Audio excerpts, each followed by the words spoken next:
Michael Hoff എന്ന് പറയുന്ന പ്രസിദ്ധനായ സാമൂഹ്യ ശാസ്ത്ര ചിന്തകനുണ്ട്. അദ്ദേഹം ഒരിക്കൽ പറയുകയുണ്ടായി, hard time create strong men, strong men create good times, good time creates weak men and weak men creates hard times. അതായത് വിഷമമേറിയ കാലഘട്ടത്തിൽ പൊരുതി നിൽക്കുമ്പോൾ കരുത്തന്മാരുണ്ടായി വരും. അതിൽ നിന്ന് ആ കരുത്തന്മാരുടെ പരിശ്രമത്തിലൂടെ നല്ല കാലം വരും. നല്ല കാലം സൗജന്യമായി അനുഭവിക്കുന്നവർ ദുർബലരായിത്തീരും. ദുർബലർ വീണ്ടും ദുരിതപൂർണമായ കാലത്തെ തിരിച്ചു കൊണ്ടുവരും. നമ്മളിവിടെ ആ കരുത്തന്മാർ, പൊരുതിയ കരുത്തന്മാർ, മുമ്പേ നമ്മൾ എത്രയോ തവണ കേട്ടിരിക്കുന്നു അത്തരക്കാരെ കുറിച്ച്. സനാതന ധർമ്മമാണ് ഈ രാഷ്ട്രത്തിന്റെ ദേശീയത്വം എന്ന് പറയാൻ മഹർഷി അരവിന്ദൻ ആരുടെയും മുഖം നോക്കിയില്ല. ആർക്കെങ്കിലും പരാതി ഉണ്ടാകുമോ എന്ന് നോക്കിയില്ല. കാരണം അദ്ദേഹത്തിനടുത്ത തെരഞ്ഞെടുപ്പിൽ മത്സരിച്ച് കൗൺസിലറുമാകണ്ടായിരുന്നു, MLA ആകണ്ടായിരുന്നു, MP ആകണ്ടായിരുന്നു. അദ്ദേഹം സത്യമായിട്ട് പറഞ്ഞു, ഈ രാഷ്ട്രത്തിന്റെ ദേശീയത്വം എന്ന് പറയുന്നത് സനാതന ധർമ്മമാണ് എന്ന് അദ്ദേഹം തുറന്നു പറഞ്ഞു. വീര സവർക്കർ ആരെയും പേടിക്കാത്ത, സത്യത്തിന്റെ മുമ്പിൽ മാത്രമേ ആ ധീരന്റെ തല കുനിഞ്ഞിട്ടുള്ളൂ. വേറെ ആരുടെ, ഒരു ദൈവം തമ്പുരാന്റെയും മുന്നിൽ തല കുനിഞ്ഞിട്ടില്ല ആ ധീരന്റെ. അദ്ദേഹം പറഞ്ഞു, ഹിന്ദുത്വമാണ് ഈ രാഷ്ട്രത്തിന്റെ ദേശീയത്വം, ഒരു സംശയവും കൂടാതെ പറഞ്ഞു. സ്വാമി വിവേകാനന്ദൻ ഈ രാഷ്ട്രത്തിന്റെ സംസ്കൃതി അതെന്ത് എന്ന് വിശദീകരിക്കാൻ അല്പവും മടിച്ചില്ല. ഷിക്കാഗോയിലെ വലിയ സമ്മേളനത്തിൽ, നൂറുകണക്കിന് ആളുകളുള്ള സമ്മേളനത്തിൽ, അധികവും അന്യമതസ്ഥരിക്കുന്ന ആ മീറ്റിംഗിൽ, ആ ഷിക്കാഗോ പ്രസംഗം മാത്രം ഒന്ന് വായിച്ചു നോക്കുക, തൻ്റെ ഇടം നമുക്ക് മനസ്സിലാക്കാൻ സാധിക്കും. അദ്ദേഹം പച്ചയായി പറഞ്ഞതെന്താ, നിങ്ങളെയൊക്കെ സംസ്കാരം പഠിപ്പിച്ചത് ഞങ്ങൾ തന്നെയാണ്, ഞാൻ റെപ്രസെന്റ് ചെയ്യുന്നത് നിങ്ങളുടെയൊക്കെ അമ്മയായ മതത്തെയാണ് എന്നാ പറഞ്ഞത്. Mother of all religions, I am representing it. ഇതൊരു അസാമാന്യമായ തൻ്റെ ഇടം വേണം. ഈ തൻ്റെ ഇടം എപ്പോഴാണ് നമുക്ക് കിട്ടുക? നേരത്തെ പറഞ്ഞ വിധത്തിൽ സത്യത്തോട്, സ്വത്വത്തോട്, തനിമയോട് അടുത്തു നിൽക്കുമ്പോഴാണ്. അതിനെക്കുറിച്ചുള്ള കൺവിക്ഷൻ നമുക്ക് ഉണ്ടാകുമ്പോഴാണ് ഇത് പറയാനുള്ള തൻ്റെ ഇടം, തൻ്റെതായ ഇടം ഉള്ളവന്. വല്ലവന്റെ ഇടത്ത് കയറി നിൽക്കുന്നവന് ഇത് പറയാൻ പറ്റില്ല. തൻ്റെ ഇടത്തിൽ തന്നെയാണ് നിൽക്കുന്നതെങ്കിൽ ഈ സത്യം പറയാൻ പറ്റുമോ, ഒന്നിനെയും പേടിക്കാതെ. ഇവരിൽ നിന്നൊക്കെ പ്രേരണ കിട്ടിയിട്ടാണ്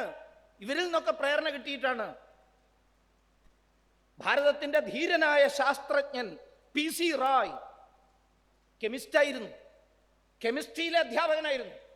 അദ്ദേഹം ഭാരതത്തിന്റെ കെമിസ്ട്രിയുടെ ചരിത്രം എഴുതി, പേരിടാൻ മടിച്ചില്ല, ഹിന്ദു കെമിസ്ട്രി. ഇന്നിടുവോ ആരെങ്കിലും ആ പേര്? ഇത്തരക്കാരിൽ നിന്ന് പ്രേരണ കിട്ടിയിട്ടാണ്, ഇപ്പോൾ ആ പത്രം അങ്ങനെ അല്ലെങ്കിലും ഇത്തരക്കാരിൽ നിന്ന് പ്രേരണ കിട്ടിയിട്ടാണ് 1878 തമിഴ്നാട്ടിലെ ചെന്നൈയിലെ ട്രിപ്ലിക്കേനിലെ 6 സുഹൃത്തുക്കൾ, ട്രിപ്ലിക്കേൻ 6 എന്നാണ് അവർ അറിയപ്പെട്ടിരുന്നത്. അവര് ഒരുമിച്ച് കൂടി, G. സുബ്രഹ്മണ്യരുടെ നേതൃത്വത്തിൽ ഒരുമിച്ച് കൂടി തീരുമാനിച്ചു, നമുക്കൊരു പത്രം തുടങ്ങണം ദേശീയ ബോധം ഉണ്ടാക്കാൻ. എന്തായിരിക്കണം ആ പത്രത്തിന്റെ പേര്? ദ ഹിന്ദു. ഒരു സംശയം ഉണ്ടായിരുന്നു, പിന്നീട് അത് മാറിപ്പോയി. ഇപ്പൊ ഇന്നലെ മിനിഞ്ഞാന്ന് നോക്കി ഇറങ്ങിയ ഹിന്ദു വായിച്ചാൽ പാകിസ്ഥാനിലെ ഡോൺ വായിക്കുന്ന പോലെയാണെന്ന് നമുക്ക് തോന്നുക. അതായത് പാകിസ്ഥാൻ നമ്മളെ ഭീഷണിപ്പെടുത്തുന്നു, പേടിച്ചു വറച്ചു പോവുകയാണ് എന്ന മട്ടിലാണ് അവർ എഴുതുന്നത്. പോട്ടെ, ഏതായാലും തുടങ്ങുന്ന സമയത്തെ കാര്യം ഞാൻ പറഞ്ഞാണ്. എന്താ അവര് കൊണ്ടുവരാൻ പോകുന്ന ഏറ്റവും വലിയ ഭീകരമായ ഭീഷണി? പാകിസ്ഥാൻ സിംല കരാർ റദ്ദ് ചെയ്യും. എന്ത് പിണ്ണാക്കാണ് സിംല കരാർ റദ്ദ് ചെയ്യുന്നതുകൊണ്ട് നമുക്ക് സംഭവിക്കാൻ പോകുന്നത്?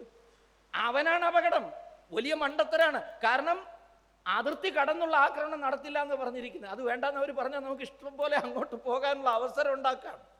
എന്തായാലും ഇരിക്കട്ടെ, അതൊക്കെ റിപ്പോർട്ട് ചെയ്യുന്ന ഹിന്ദു. പക്ഷെ തുടക്കത്തിൽ ഹിന്ദു എന്ന് പേരിടുമ്പോൾ അതിൻ്റെ ഉദ്ദേശം ഉണ്ടായിരുന്നു. ബിനയ് കുമാർ സർക്കാർ പ്രഗത്ഭനായ സാമൂഹ്യ ശാസ്ത്രജ്ഞനാണ്. അദ്ദേഹം ഒരു പുസ്തകം എഴുതി, Hindu view of social science, Hindu view of international relations. ഇതിനൊന്നും ഒരു സംശയം ഉണ്ടായിരുന്നില്ല ഭാരതത്തിന്റെ വീക്ഷണം എന്ന അർത്ഥത്തിൽ ഈ പുസ്തകങ്ങൾ എഴുതുമ്പോൾ. KP ജയ്സ്വാൾ ആ കാലത്ത് ഒരു പുസ്തകം എഴുതി, കാശി വിശ്വവിദ്യാലയത്തിലെ പ്രഗത്ഭനായ പൊളിറ്റിക്കൽ സയൻസ് അധ്യാപകൻ. അദ്ദേഹം പുസ്തകം എഴുതി, ഹിന്ദു പൊളിറ്റിക്കൽ സയൻസ്. ഇങ്ങനെ നിരവധി. ഞാൻ പറഞ്ഞു വന്നത്, ഇവർക്കൊക്കെ തൻ്റെതായ ഇടമുണ്ടായിരുന്നു. ആ ഇടം അവർ കണ്ടെത്തിയതും നിലയുറപ്പിച്ചതും ഈ തനിമയോട്, ഭാരതത്തിന്റെ ദേശീയതയുമായി അവർക്ക് ശക്തമായ ബന്ധമുണ്ടായിരുന്നത് കൊണ്ടാണ്. അതിലൂടെ മാത്രമേ രാഷ്ട്രത്തെ വീണ്ടും വൈഭവത്തിലേക്ക് കൊണ്ടുപോകാൻ കഴിയുകയുള്ളൂ. ഈ പശ്ചാത്തലത്തിൽ രാഷ്ട്രീയ സ്വയംസേവക സംഘത്തിന്റെ സ്ഥാപനത്തെ വിലയിരുത്തേണ്ടിയിരിക്കുന്നു. സംഘസ്ഥാപനത്തെക്കുറിച്ച് ആലോചിക്കുമ്പോൾ മനസ്സിലേക്ക് എപ്പോഴും കടന്നു വരുന്ന ഒരു സംഭവമാണ്, അതും പലവട്ടം നിങ്ങൾ കേട്ടിട്ടുണ്ടാവുമായിരിക്കാം, സ്വാമി വിവേകാനന്ദന്റെ ജീവിതവുമായിട്ടാണ്. സ്വാമിജി 897 തൻ്റെ ആ വിശ്വപ്രസിദ്ധമായ ദിഗ്വിജയ യാത്രയൊക്കെ പൂർത്തീകരിച്ച് സാംസ്കാരികമായ, ആധ്യാത്മികമായ, ബൗദ്ധികമായ ഒരു വലിയ ചുഴലിക്കാറ്റ് പാശ്ചാത്യ നാടുകളിലെമ്പാടും, the hurricane, the spiritual hurricane, അത് അഴിച്ചുവിട്ടിട്ട് തിരിച്ചു ഭാരതത്തിലേക്ക് എത്തി വിജയശ്രീലാളിതനായി. ഭാരതത്തിലെ ഓരോ മുക്കിലും മൂലയിലും, കൊളംബോ മുതൽ അൽമോറ വരെ അദ്ദേഹത്തിന് സ്വീകരണങ്ങൾ കിട്ടി. ആ സ്വീകരണ യോഗങ്ങളുടെ ക്ഷണപത്രങ്ങളിലെല്ലാം ഹിന്ദി പ്രദേശങ്ങളിലൊക്കെ എഴുതിയിരുന്നൊരു വിശേഷണമുണ്ട്, ഹിന്ദു രാഷ്ട്രക്കെ പുരോധ. ഹിന്ദു രാഷ്ട്രക്കെ. ഇപ്പൊ സ്വാമി വിവേകാനന്ദൻ സഖാവാണെന്നും പറഞ്ഞ് നടക്കുന്ന നമ്മുടെ ഇവിടുത്തെ സഹാക്കന്മാരൊക്കെ ഒന്നെടുത്ത് വായിച്ചു നോക്കണം. ഹിന്ദു രാഷ്ട്രക്കെ പുരോധ എന്ന് വെച്ചാൽ ദ പയനിയർ ഓഫ് ഹിന്ദു രാഷ്ട്ര, ഹിന്ദു രാഷ്ട്രത്തിന്റെ അഗ്രേസർ, മുൻനടത്തക്കാരൻ എന്നാണ് സ്വാഗത പ്രസംഗങ്ങൾ നടന്നത്, ക്ഷണപത്രങ്ങൾ അച്ചടിച്ചത്, അദ്ദേഹത്തിന് കൊടുത്ത സമ്മാന പത്രത്തിൽ എഴുതിയിരുന്നത് അതാണ്. ഇരിക്കട്ടെ, അന്ന് അദ്ദേഹം ചെന്നൈയിൽ വന്ന ഒരു പരിപാടി സംഘടിപ്പിച്ചത് യുവാക്കളും വിദ്യാർത്ഥികളുമായ ദേശഭക്തന്മാരാണ്, സ്വാതന്ത്ര്യ സമര സേനാനികളാണ്. ആ പരിപാടിയിൽ തിങ്ങി നിറഞ്ഞ സദസ്സിനെ നോക്കി സ്വാമി വിവേകാനന്ദന്റെ അത്യുജ്വലമായ റൊമാറോളാങ്ങിന്റെ ഒക്കെ ഭാഷയിൽ പറഞ്ഞാൽ ആ വാക്കുകൾ തീകോരിയിടുന്നതായിരുന്നു, ഒപ്പം രോമാഞ്ചമുണ്ടാക്കുന്നതായിരുന്നു. അദ്ദേഹത്തിന്റെ വാക്യഖണ്ഡങ്ങൾ ബീഥോവന്റെ സംഗീതം പോലെയായിരുന്നു. അദ്ദേഹത്തിന്റെ കവിതകൾ, ഇടയ്ക്കിടയ്ക്ക് ഉദ്ധരിക്കപ്പെടുന്ന ആംഗല കവിതകൾ, അത് യുദ്ധക്കളത്തിലേക്ക് മാർച്ച് ചെയ്യുന്ന പട്ടാളത്തിന്റെ രണവാദ്യ ഘോഷം പോലെ തോന്നി. നേരിട്ടല്ലാതെ എത്രയോ പതിറ്റാണ്ടുകൾക്ക് ശേഷം ആ വാക്കുകൾ അച്ചടിച്ചു വന്നത് വായിക്കുന്ന എന്നിലെത്ര രോമാഞ്ചമാണത് ഉണ്ടാക്കുന്നത് എങ്കിൽ ആ ധീരൻ അത് നേരിട്ട് പറയുമ്പോൾ അവിടെ ഇരുന്നവരുടെ മനസ്സിലൂടെ, ഉള്ളിലൂടെ കടന്നുപോയിരിക്കാവുന്ന ആലക്തിക ആഘാതം എത്ര ശക്തമായിരിക്കും. ഇങ്ങനെയാണ് റൊമാറോളാങ്ങിന്റെ രാമകൃഷ്ണപരമഹംസരെ കുറിച്ചുള്ള പുസ്തകത്തിന്റെ അവതാരികയിൽ അദ്ദേഹം എഴുതിയത്. അങ്ങനെയുള്ള ഉജ്ജ്വലമായൊരു പ്രസംഗം, ആ പ്രസംഗത്തിൽ വെച്ച് എവിടെയോ അദ്ദേഹം പറയുന്നു, my brothers and sisters, my brethren, my Hindu brethren, you have to be strong enough to shed away the British yokes from your shoulders. നിങ്ങളുടെ തോളിൽ നിന്ന് ഈ അടിമത്തം ദൂരെ എറിയാൻ നിങ്ങൾ കരുത്ത് സമ്പാദിക്കണം എന്നൊക്കെ പറഞ്ഞ പ്രസംഗമാണ്. ഭാരതമാതാവിന്റെ മഹത്വത്തെക്കുറിച്ച് പറഞ്ഞ് ഇനി വരുന്ന 50 വർഷക്കാലത്തേക്ക് ഭാരതമാതാവായിരിക്കണം, അത് മാത്രമായിരിക്കണം, അവൾ മാത്രമായിരിക്കണം നമ്മുടെ ആരാധ്യ ദേവത വരുന്ന 50 വർഷത്തേക്ക്. 897 അത് പറഞ്ഞൊന്നും കൂടി ഓർത്തു വയ്ക്കൂ, 50 കൂടെ കൂട്ടിയാൽ എത്രയാകുമെന്ന് മനസ്സിലാക്കിക്കൊള്ളൂ. അങ്ങനെയുള്ള പ്രസംഗം കഴിഞ്ഞ സമയം സ്വാഭാവികമായിട്ടും സംഘാടകരിൽ ചിലർ പ്രസംഗം കഴിഞ്ഞ് പുറത്തിറങ്ങിയ സ്വാമിജിയെ ചുറ്റിപ്പറ്റി നിൽക്കുന്നു. ആ കൂട്ടത്തിൽ ഒരു സംഘാടകനായ യുവാവ്, ആ യുവാവിന് ഒരുപക്ഷെ സ്വാമിജിയുടെ വലിപ്പത്തെക്കുറിച്ച് അത്രയൊന്നും അറിയുമായിരുന്നില്ലേ, അതോ മാസ്മരികമായ പ്രഭാഷണത്തിൽപ്പെട്ട് ബോധം നഷ്ടപ്പെട്ടു പോയതാണോ എന്നും അറിയില്ല. ആ ചെറുപ്പക്കാരൻ സ്വാമിജിയോട് ചോദിച്ചു, സ്വാമിജി സ്വാതന്ത്ര്യത്തെക്കുറിച്ച്, രാഷ്ട്രഭക്തിയെക്കുറിച്ച്, ഭാരതമാതാ പൂജയെക്കുറിച്ച് ഒക്കെയും പറഞ്ഞു. പക്ഷേ എനിക്കൊരു സംശയം, എന്തുകൊണ്ടാണ് ഇപ്പം നടന്നുകൊണ്ടിരിക്കുന്ന സ്വാതന്ത്ര്യ സമരത്തിൽ അങ്ങ് നേതൃത്വം കൊടുക്കാത്തത്? ഇത് സംഘത്തോടും ചോദിക്കാറുണ്ട് പലരൊക്കെ. 25 മുതൽ 47 വരെ സംഘം എത്ര സ്വാതന്ത്ര്യ സമരം നടത്തിയിട്ടുണ്ട്? ചോദിക്കുന്നവന്മാരൊക്കെ സ്വാതന്ത്ര്യ സമരത്തിൽ പങ്കെടുത്തുകൊണ്ടിരിക്കുകയാണെന്ന് തോന്നുന്നു നമുക്ക്. ഇരിക്കട്ടെ, അത് പിന്നീട് വരാം, നമുക്ക് ആ വിഷയത്തിലേക്ക് പിന്നീട് വരാം. ഏതായാലും സ്വാമിജിയോട് ഈ ചോദ്യം ചോദിച്ചപ്പോൾ സ്വാമിജി സ്വാഗതം ആ ചെറുപ്പക്കാരനെ അടിമുതൽ മുടിവരെ ഒന്ന് നോക്കി. അതിനുശേഷം അവനോട് കാരുണ്യത്തോടെ ആ ഗംഭീര മനസ്കൻ ഉത്തരം പറഞ്ഞു, yes my boy, I shall enter. ശരിയാ മോനെ, ഞാൻ ഇറങ്ങാം, നാളെ തന്നെ ഇറങ്ങാം. നാളെ തന്നെ ഇറങ്ങുക മാത്രമല്ല, ഞാൻ നിനക്ക് സ്വാതന്ത്ര്യം വാങ്ങിത്തരുകയും ചെയ്യാം. സ്വാമിജിക്ക് കഴിയും, കാരണം അത് ഇച്ഛാശക്തി മനുഷ്യാകാരം പൂണ്ടെത്തിയ ഒരു അപൂർവ അവതാരമാണ്. ഇച്ഛാശക്തിയാണ് അത് മുഴുവൻ, നിശ്ചയിച്ചാൽ അത് നടത്തും. അദ്ദേഹത്തിന് അത് കഴിയും. എല്ലാവർക്കും സന്തോഷമായി, സ്വാമിജി നാളെ മുതൽ സ്വാതന്ത്ര്യ സമരത്തിൽ ഇറങ്ങാൻ പോകുന്നു എന്ന് പ്രഖ്യാപിച്ചല്ലോ എന്ന മട്ടിൽ. പക്ഷേ കുറച്ചൊന്ന് നിർത്തിയതിന് ശേഷം സ്വാമിജി തിരിച്ചൊരു ചോദ്യം ചോദിച്ചു ആ കൂട്ടത്തോട്, പോരാ രാഷ്ട്രത്തോട്, മുഴുവൻ രാഷ്ട്രത്തോടായി അദ്ദേഹം ഒരു ചോദ്യം ചോദിച്ചു, വാങ്ങിത്തരാം സ്വാതന്ത്ര്യം, will you be able to keep it? ഇപ്പം ഞാൻ വാങ്ങിത്തന്നാൽ ആ സ്വാതന്ത്ര്യത്തെ സംരക്ഷിക്കാൻ, പുലർത്താൻ, കാത്തുവയ്ക്കാൻ, അതിനെ മുന്നേറാനുള്ള, കുതിച്ചു മുന്നേറാനുള്ള ഒരു പ്ലാറ്റ്ഫോമാക്കി ഉപയോഗിക്കാൻ പറ്റും? ഇതായിരുന്നു സ്വാമിജി ചോദിച്ചതിൻ്റെ അർത്ഥം. ആർക്കും വ്യക്തമായ ഉത്തരം പറയാനുണ്ടായിരുന്നില്ല, സ്തംഭിച്ചുപോയി. ആ സ്തംഭിച്ചു നിൽക്കുന്ന ശ്രോതാക്കളോടായി സ്വാമിജി ഉടനെ തന്നെ അദ്ദേഹത്തിൻ്റെ ആ കൃത്യമായ ഉത്തരം പറഞ്ഞു. അദ്ദേഹം പറഞ്ഞു, എപ്പോഴാണ് ഒരു സമൂഹത്തിന് സ്വാതന്ത്ര്യം അർഹമാകുന്നത്? ആ സമൂഹം സ്വാതന്ത്ര്യത്തിന് അർഹരാണ് എന്ന് എപ്പോഴാണ് പറയാൻ കഴിയുക? ആ സമൂഹം അഥവാ രാഷ്ട്രം അതിനെ സൃഷ്ടിച്ചെടുത്ത ശ്രേഷ്ഠമായ അതിൻ്റെ അടിസ്ഥാന ഗുണം, ആദർശം, തത്വം, നേരത്തെ പറഞ്ഞ രസം. ആ കിത്തത്തെ വെറുതെ ഞാൻ ഉദ്ധരിച്ചതല്ല തുടക്കത്തിൽ, അങ്ങനെ ഒരു ഓർമ്മ വന്നിട്ട് അങ്ങ് പറഞ്ഞതുമല്ല. ഈ രാഷ്ട്രത്തിൻ്റെ രസത്തെ മനസ്സിലാക്കി, രാഷ്ട്രത്തിൻ്റെ തനിമയെ മനസ്സിലാക്കി, രാഷ്ട്രത്തിൻ്റെ ആദർശത്തെ മനസ്സിലാക്കി. കാരണം ഓരോ രാഷ്ട്രത്തിനും ഓരോ ആദർശമുള്ളൂ.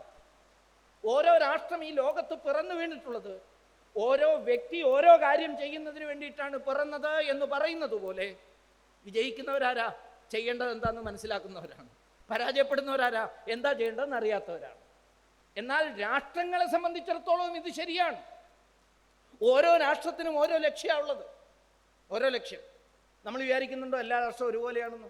ഈ എല്ലാ മതവും ഒരുപോലെയാണെന്ന് പറയുന്നത് പോലെയുള്ള ഒരു മണ്ടത്തരമാണ് അത്. വെറുതെ മതസമ്മേളനങ്ങളിൽ വിളിച്ചു പറയാൻ കൊള്ളാം എല്ലാ മതവും സമാനമാണ് എന്ന്. സ്ത്രീകളെ ദേവികളായി ആരാധിക്കുന്ന ഹിന്ദുധർമ്മത്തെ എങ്ങനെയാണ് സ്ത്രീകളെ വിളനിലമായി കണക്കാക്കുന്ന മതങ്ങൾ താരതമ്യം ചെയ്യുന്നത്? കുമ്മായവും പഞ്ചസാരയും വെളുത്തതായതുകൊണ്ട് താരതമ്യം ചെയ്യാൻ പറ്റുമോ? ഗുണങ്ങളുടെ താരതമ്യം ചെയ്യാൻ പറ്റില്ല. അതുകൊണ്ട് സത്യാനന്ദ സരസ്വതി സാധാരണ പറയാറുണ്ട്, ഇത്രയും വലിയ മണ്ടത്തരം, വങ്കത്തരം വേറൊന്നില്ല, താരതമ്യം ചെയ്യാൻ പറ്റില്ല. ഓരോ രാഷ്ട്രത്തിനും വേറെ വേറെ ഉദ്ദേശമുള്ളത്. സ്വാമിജി തന്നെ പറഞ്ഞിട്ടുണ്ട്, നമ്മുടെ ഉദ്ദേശം സമ്പൂർണ്ണ മാനവ വംശത്തെയും സ്പിരിച്വലൈസ് ചെയ്യുക എന്നതാണ്, ആധ്യാത്മികീകരിക്കുക എന്നതാണ്. Spiritualise the whole human raise.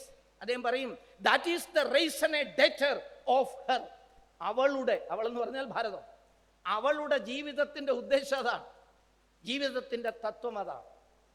അപ്പൊ ആ തത്വം നടപ്പിലാക്കാൻ ആധ്യാത്മിക തരത്തിലേക്ക്, ആധ്യാത്മികമായി നമ്മൾ ഉയരുന്നത് എപ്പോഴാണ്? സ്വാമിജി തന്നെ പറഞ്ഞിട്ടുണ്ട്, ത്യാഗവും സേവനവും ജീവിതവ്രതമാക്കുകയാണ് ആധ്യാത്മികതയുടെ ഏറ്റവും വലിയ ലക്ഷണം. രാഷ്ട്രത്തിന്റെ അടിസ്ഥാന തത്വത്തെ വിശദീകരിക്കുന്ന, രാഷ്ട്രത്തെ മുന്നോട്ട് കൊണ്ടുപോകാൻ എന്തു ചെയ്യണം എന്ന പ്രഭാഷണം നടത്തുമ്പോൾ സ്വാമിജി പറയുന്നുണ്ട്, renunciation and service are the national ideals of this great nation. If you want to strengthen her in those channels, and rest will take care of itself. തന്നെ നടന്നോളും. എങ്ങനെയാണെങ്കിൽ നമ്മൾ ആ ചാനൽ ശക്തിപ്പെടുത്തണം. ഏത് ചാനൽ? ആധ്യാത്മികതയുടെ ചാനൽ. ആധ്യാത്മികതയുടെ ചാനൽ എന്ന് പറഞ്ഞാൽ സേവനവും ത്യാഗവും, വിചാരത്തിന്റെ തലത്തിൽ, ആന്തരികമായ ബോധത്തിന്റെ തലത്തിൽ ത്യാഗം, അത് പ്രകടമാക്കേണ്ടത് എങ്ങനെ? സേവനത്തിലൂടെ. These are the national ideals. നമ്മുടെ ദേശീയ ആദർശം അതാണ്. അതിനെ നിങ്ങൾ നിങ്ങളുടെ ജീവിതത്തിലൂടെ ശക്തിപ്പെടുത്തിയാൽ ഈ രാഷ്ട്രത്തെ നിങ്ങൾക്ക് ശക്തിപ്പെടുത്താൻ കഴിയും. കാരണം അത് സ്വയം പ്രവർത്തിക്കുന്നതാണ്, ആ സിസ്റ്റം സ്വയം പ്രവർത്തിക്കും എന്ന് അദ്ദേഹം പറഞ്ഞു. ഒരർത്ഥത്തിൽ ഈ ഗംഭീരമായ ചോദ്യം അഷ്ടദിക്കുകളിലും ഒരുപോലെ പ്രകമ്പനം കൊണ്ട ആ ചോദ്യം, will you be able to keep it?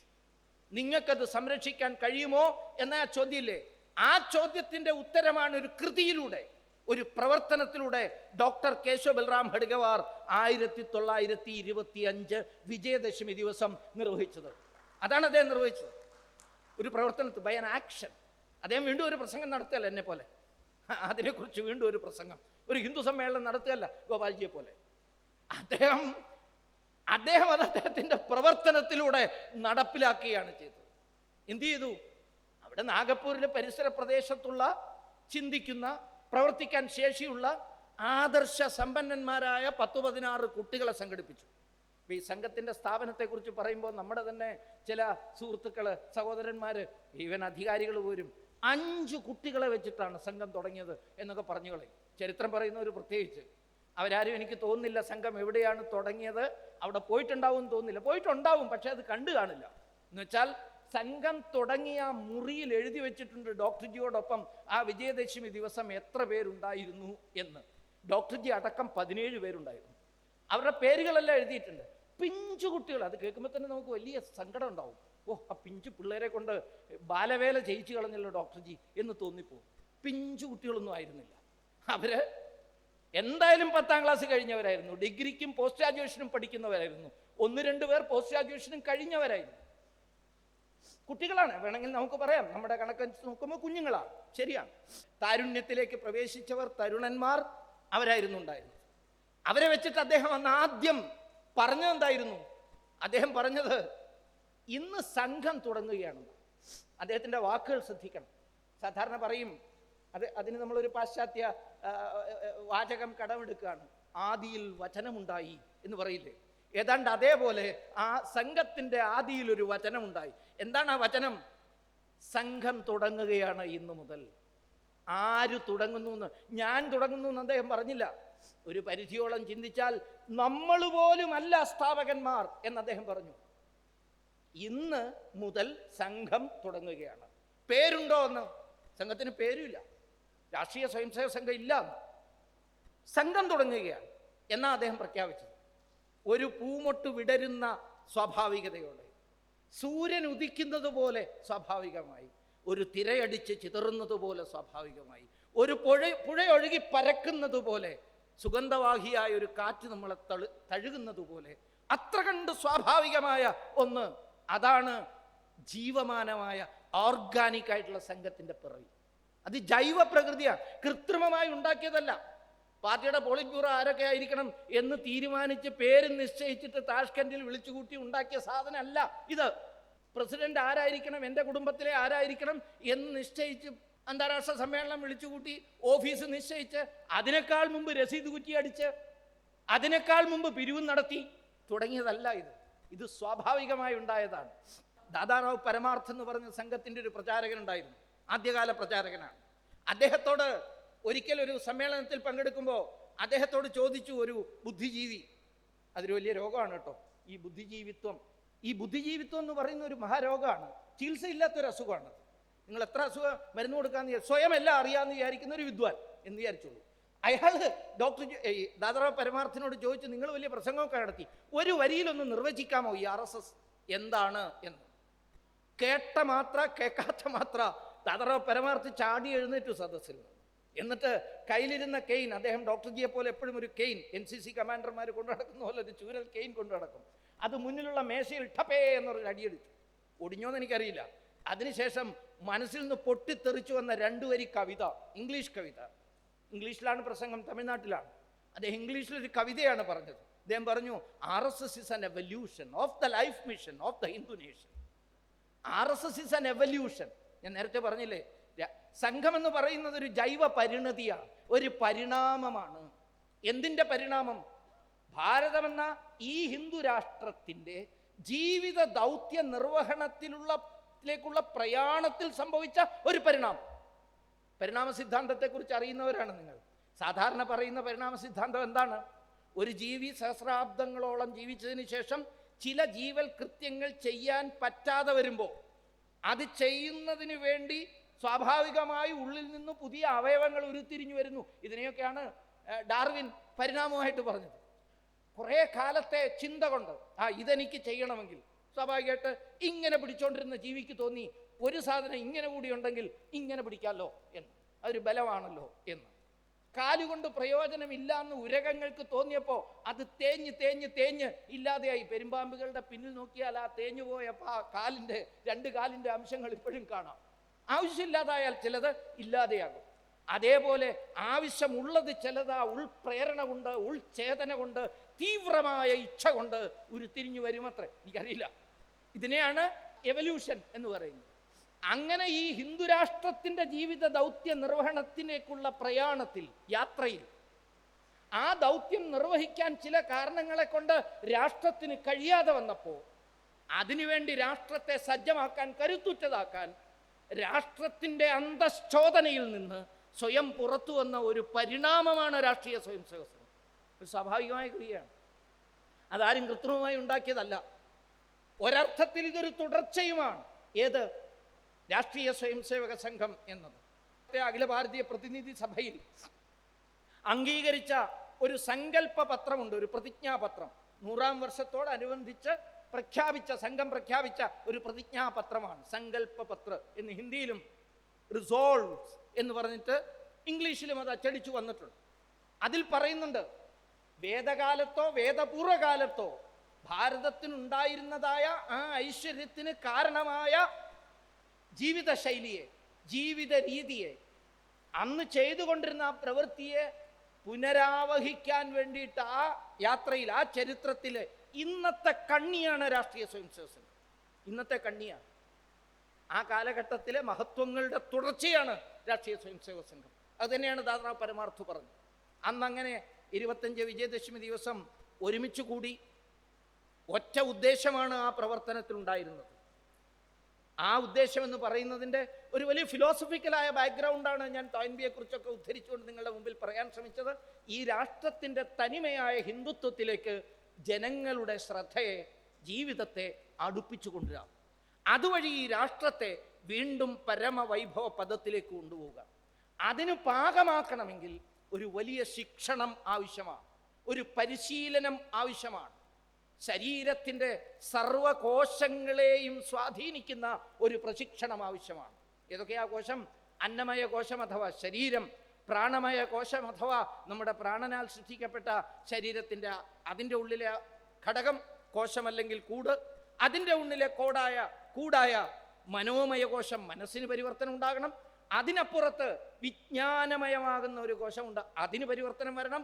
അതിൻ്റെ എല്ലാം അകത്ത് ചിത്തായി വിരാജിക്കുന്ന ആനന്ദമയ കോശത്തിലും പരിവർത്തനം ഉണ്ടാവണം. ഇതൊക്കെ വലിയ സാങ്കേതികമായ കാര്യമാണ്.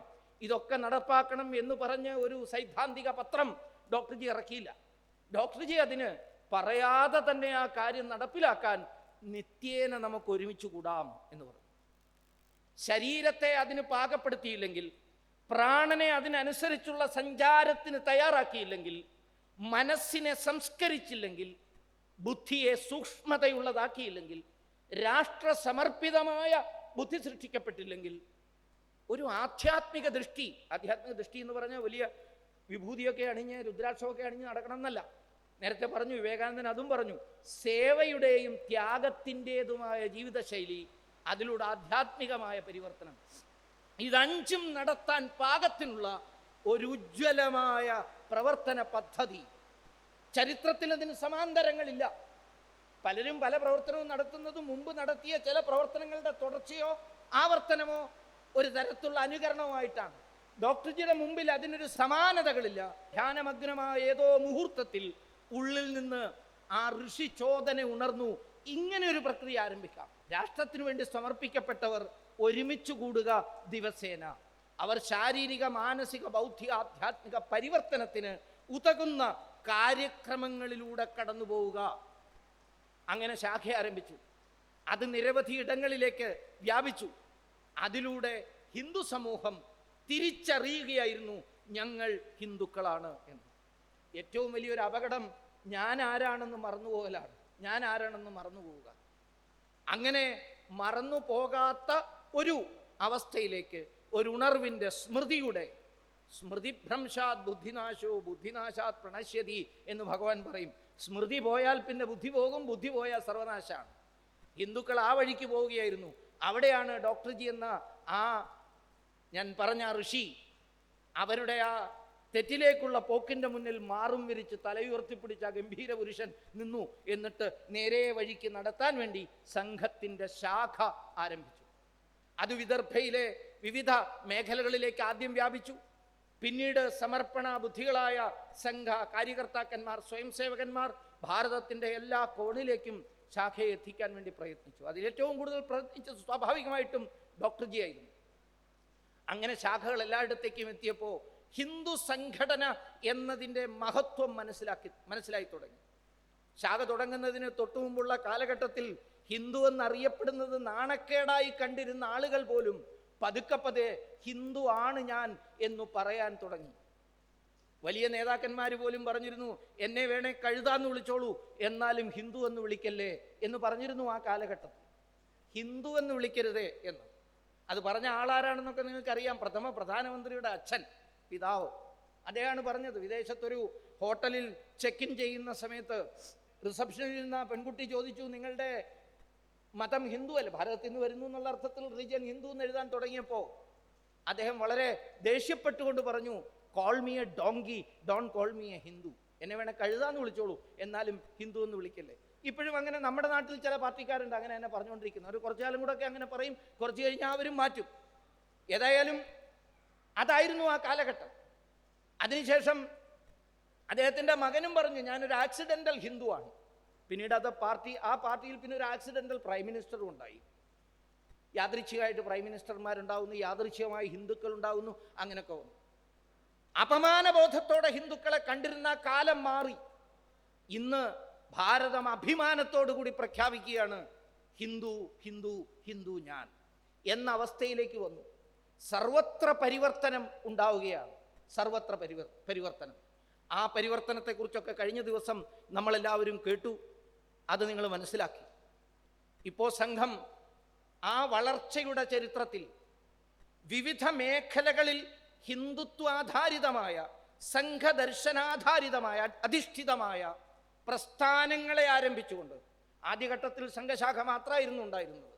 എന്നാൽ പോകെ പോകെ സംഘത്തിന് കരുത്തുണ്ടായി കഴിഞ്ഞപ്പോൾ മുഖ്യ ലക്ഷ്യം നേടണമെങ്കിൽ എല്ലാ മേഖലകളിലും, ജീവമാനമായ എല്ലാ മേഖലകളിലും പ്രസ്ഥാനങ്ങൾ, ദേശസമർപ്പിതമായ പ്രസ്ഥാനങ്ങൾ ഉണ്ടാകണമെന്ന് ഡോക്ടർ ജിക്ക് ആദ്യമേ അറിയാമായിരുന്നു. പക്ഷേ അടിസ്ഥാനപരമായ സംഘടനാ ശേഷി ഉണ്ടാകുന്നതിന് വേണ്ടി 13-14 വർഷം കാത്തിരുന്നു. അതിനുശേഷമാണ് ആദ്യമായി സ്ത്രീകളുടെ മേഖലയിൽ ഇങ്ങനൊരു പ്രവർത്തനം തുടങ്ങണമെന്ന് ചിന്തിച്ചുകൊണ്ട് 1936 രാഷ്ട്ര സേവികാ സമിതി ആരംഭിച്ചു. സംഘത്തിൻ്റെ അതേ മാതൃകയിൽ സ്ത്രീകൾക്ക് സംസ്കാരം, ബൗദ്ധിക സൂക്ഷ്മത, രാഷ്ട്രസമർപ്പിതമായ മനസ്സ്, ആധ്യാത്മികമായ ഉണർവ്, ഇതിനെല്ലാം അപ്പുറത്ത് ശാരീരികമായ ശേഷി അതില്ലാതെ പറ്റില്ല. ഇപ്പോൾ പ്രത്യേകിച്ചും കൂടുതൽ ശാരീരിക ശേഷി ഓരോരുത്തരും ഉണ്ടാക്കേണ്ടതിൻ്റെ ആവശ്യമാണ്. ആയോധന പാടവം നമ്മൾ വീണ്ടെടുക്കേണ്ട കാലത്തിലേക്ക് നമ്മൾ കടന്നു പോവുകയാണ്. എൻ്റെ ആവശ്യമൊക്കെ നിങ്ങൾക്ക് എല്ലാവർക്കും അറിയാം, ഞാനത് പറയുന്നില്ല കൂടുതൽ.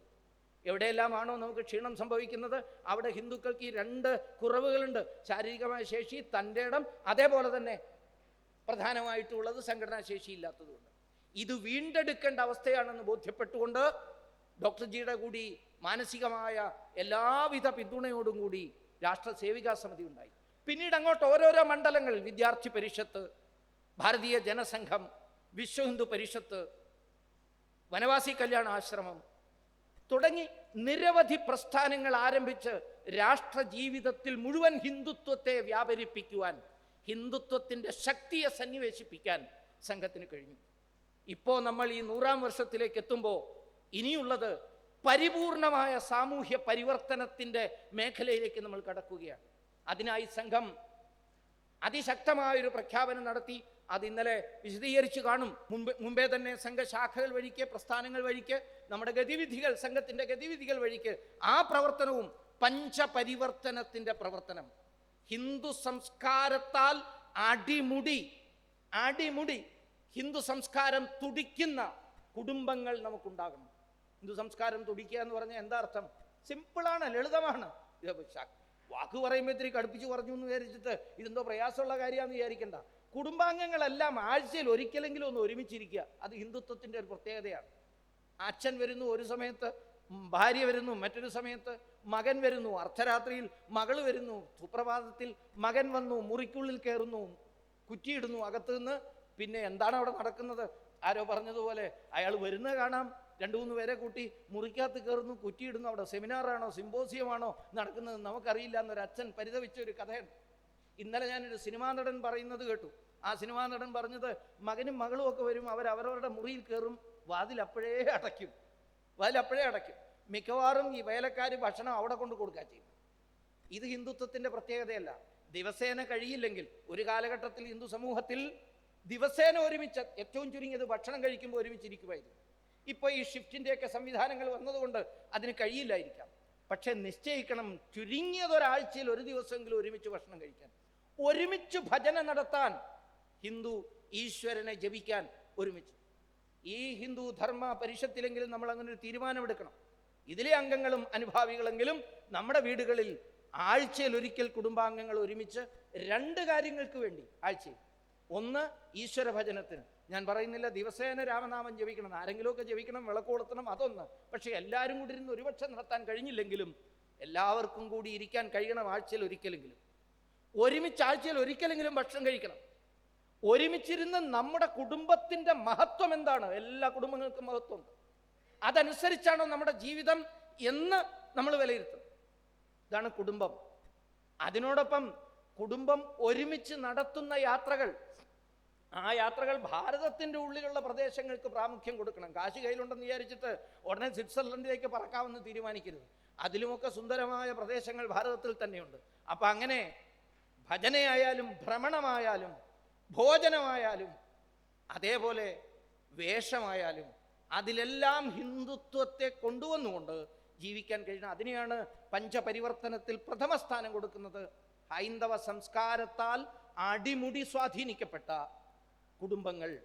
രണ്ടാമത്, സമൂഹത്തിൽ സാമാജിക സമരസത ഉണ്ടാവണം. ജാതി ചിന്തയോ ജാതി വെറിയോ ഒരു കാരണവശാലും നമ്മുടെ ഉള്ളിലേക്ക് കടന്നു വരരുത്.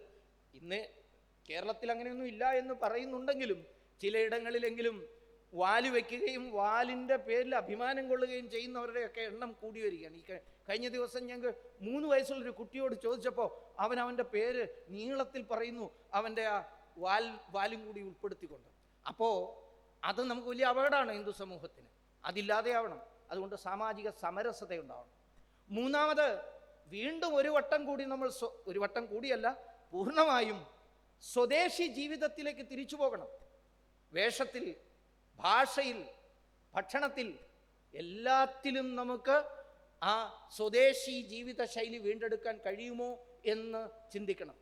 നമ്മുടെ നാടിൻ്റെ ദോശയോ ഇഡ്ഡലിയോ പുട്ടോ കപ്പ പുഴുങ്ങിയതോ ചേമ്പോ ഇതൊക്കെ നമ്മുടെ ആരോഗ്യത്തിന് ഏറ്റവും ഉത്തമമായ ഒന്നാണ്.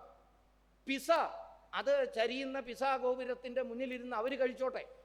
നമുക്ക് നമ്മുടെ നാട്ടിൽ കഴിക്കാൻ കഴിയുന്ന ഭക്ഷണത്തിലേക്ക് ചിന്തിക്കുക. ഭക്ഷണം അനാവശ്യമായി നമ്മൾ മനസ്സിൽ കൊണ്ടു നടക്കുക. അത് നല്ലതാണെന്ന് വിചാരിച്ചു പോകണം. ഒട്ടും നല്ലതല്ല. നമ്മുടെ ആരോഗ്യത്തെ തകർക്കുന്നതാണ് ഭക്ഷണത്തിൻ്റെ കാര്യത്തിൽ. നാലാമത്, നമുക്ക് എല്ലാ അർത്ഥത്തിലും നമ്മുടെ ചുറ്റുപാടിനെ ഹരിതാഭമാക്കി നിർത്തുന്ന ഒരു പരിസ്ഥിതി സംരക്ഷണം എന്ന കാര്യത്തെക്കുറിച്ച് കൂടുതൽ ആഴത്തിൽ നമ്മൾ ചിന്തിക്കുകയും പ്രവർത്തിക്കുകയും ചെയ്യണം. ഏത് ശുഭകർമ്മത്തിനോടൊപ്പവും ഒരു 10 അല്ലെങ്കിൽ ഒരു 20 വൃക്ഷത്തൈകൾ വെച്ചു പിടിപ്പിക്കാൻ വേണ്ടിയിട്ടുള്ള തീരുമാനം എടുക്കാമോ? അങ്ങനെ മുന്നോട്ട് പോവുക. ഞാൻ ദീർഘിപ്പിക്കുന്നില്ല. അഞ്ചാമത്, ഏറ്റവും പ്രധാനപ്പെട്ട ഒരു കാര്യമായി തോന്നുന്നു, നമ്മുടെ ആദരണീയനായ പ്രധാനമന്ത്രി ആവർത്തിച്ച് പറയാറുണ്ട്, ഉത്തരവാദിത്ത ബോധമുള്ള പൗരന്മാരായി മാറണം. നമ്മൾ ഉത്തരവാദിത്ത ബോധമുള്ള പൗരന്മാരായി. എന്തുകൊണ്ടാണ് അങ്ങനെ പറയുന്നത്? നമ്മൾ കരുതുന്നു രാവിലെ 6 മണിക്കല്ലേ, ഇപ്പം 1 വേ നോക്കാനൊന്നും പോലീസ് ഉണ്ടാവില്ല. ഞാൻ സിമ്പിൾ കാര്യം പറയാം, പോലീസ് ഉണ്ടാവില്ലല്ലോ, അതുകൊണ്ട് 1 വേയിലൂടെ തിരിച്ചോടിക്കാം. പോലീസ് ഉണ്ടെങ്കിൽ നിയമം പാലിക്കാം. പോലീസ് ഉണ്ടെങ്കിൽ പാലിക്കേണ്ടതാണോ ഇത്? നിയമമായിരിക്കണം, നിയമം പാലിക്കണം. അത് കരം കൊടുക്കുന്ന കാര്യത്തിലായാലും, വണ്ടി ഓടിക്കുന്ന കാര്യത്തിലായാലും, ഇലക്ട്രിസിറ്റി ബില്ല് അടയ്ക്കുന്ന കാര്യത്തിലായാലും, പരിസര ശുചീകരണത്തിൻ്റെ കാര്യത്തിലായാലും ഉത്തരവാദിത്ത ബോധമുള്ള പൗരന്മാരായി മാറണം. സംഘം ഇന്ന് സമൂഹത്തിൻ്റെ മുന്നിൽ വെക്കുന്നത് ഈ വെറും 5 കാര്യങ്ങളാണ്. ഈ 5 കാര്യങ്ങൾ ചെയ്യാൻ ജനങ്ങളെ മുഴുവൻ പ്രാപ്തരാക്കാൻ ഇത്തരം സമ്മേളനങ്ങൾ പങ്കെടുക്കുന്ന ആളുകൾ സ്വയം അതിന് നേതൃത്വം കൊടുത്ത് മാതൃകയായി മുന്നോട്ട് പോകാൻ കഴിയണം. സംഘം സമൂഹത്തിൻ്റെ മുമ്പാകെ വയ്ക്കുന്ന ഈ മഹത്തായ ലക്ഷ്യങ്ങളെ പൂർത്തീകരിക്കാൻ നമ്മൾക്ക് ഓരോരുത്തർക്കും കഴിയണം എന്നുകൂടി ചൂണ്ടിക്കാണിച്ചുകൊണ്ട് സംഘം തുടങ്ങാനുള്ള സാഹചര്യം, അതിൻ്റെ ഒരു വൈചാരികമായ പശ്ചാത്തലം, അതിനുശേഷം സംഘത്തിൻ്റെ വളർച്ചയൊന്ന് തൊട്ടുവന്ന് ഇപ്പോൾ 100 വർഷത്തിലെത്തുമ്പോൾ നമ്മുടെ മുമ്പിലുള്ള പ്രധാന ലക്ഷ്യം എന്താണ് എന്നുകൂടി പറഞ്ഞ് ഞാൻ എൻ്റെ ഈ വാക്കുകൾ ഉപസംഹരിക്കുന്നു. വന്ദേ മാതരം.